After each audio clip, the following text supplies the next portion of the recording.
Roundtables with digital technology become on-camera interviews. Yeah. I feel important, but yet I have nothing good to say. I'm sure you will. Well, By the way, we're all in limbo, honeybee. By the way, it's funny you see here. I'll even get that in here. We're all in limbo. so with the Ian Somerhalder Foundation, which is amazing. Thank you, by the way. Have you ever thought of just putting secretly ISF on like Mystic Falls signs? 'Cause I feel like By the way, that's a great idea. I need to like leave myself a voice memo on that one. I feel like your foundation, along with Vampire Diaries, go well. Because fandom would do anything for you. Yeah, that's actually a really cool thought, to be honest with you. Matt, get on that. Noted. One of the brains behind the operation. This part, can you imagine dealing with my ass all day?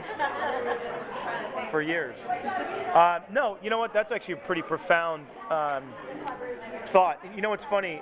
Earlier, I remember very early in this show, because Damon has that, I have a 67 Camaro, which is a great car. Many babies have been made in the back of that thing, I'm sure. That model did very well. But it's from the 60s, the exhaust is horrible. And I thought, when Damon was trying to court Elena, or get her to sort of fall for him, I said, you know, Damon should be driving an electric car. Everyone on the show has hybrids. He should be driving an electric car. Well, Elon Musk is one of my dear friends and brothers, and because the funny thing was, here's this guy who is this maniacal sort of killer, and really, here's the guy that he would have the same look on his face if he's saving a kitten from a tree or ripping some sorority girl's third out. To him, it's the same, literally. And unfortunately, and I say this, Julie can hear this, I love her, I'm very vocal about it. But that went away from Damon, and I was very vocal and very angry about it. But then Julie and Kevin made me realize Damon can't just be this one-trick pony. He can't just be one way. There's a dynamic. This is Kevin really calming me down and sort of beating this into my head, saying, this is the story. This is the 100+ episode of the journey of this man. So he changes, just like we do in life. And so I said, well, here's the interesting thing. Here's this guy who's a maniacal killer. But he realized, it's like, wait a minute.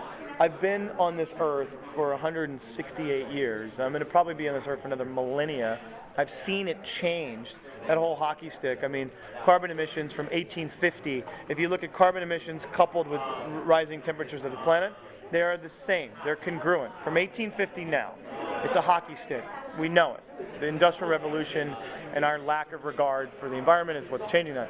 And I said, how cool would it be if this guy, who has been around for so long and will be around for so long, starts driving an electric car saying, well, shit, man, I've been around this long, I've seen it all changing, it's only going to get worse. I don't want this planet to be all fucked up, because it's not going to be as fun to live on.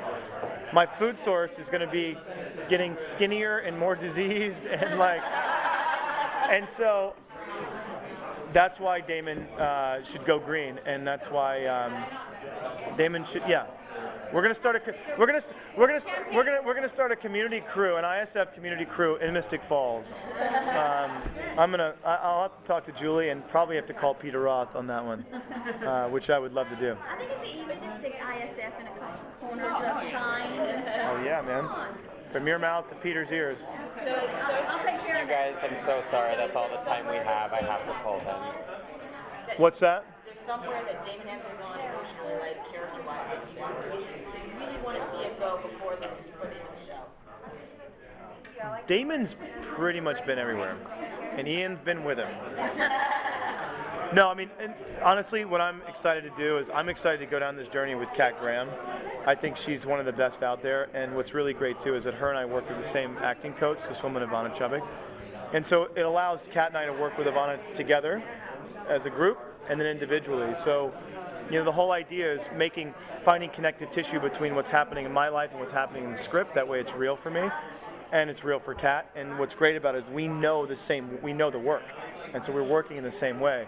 So the shit that's going through our minds while we're shooting is very profound, very dark, very weird, and we don't judge each other because we love each other, her and I.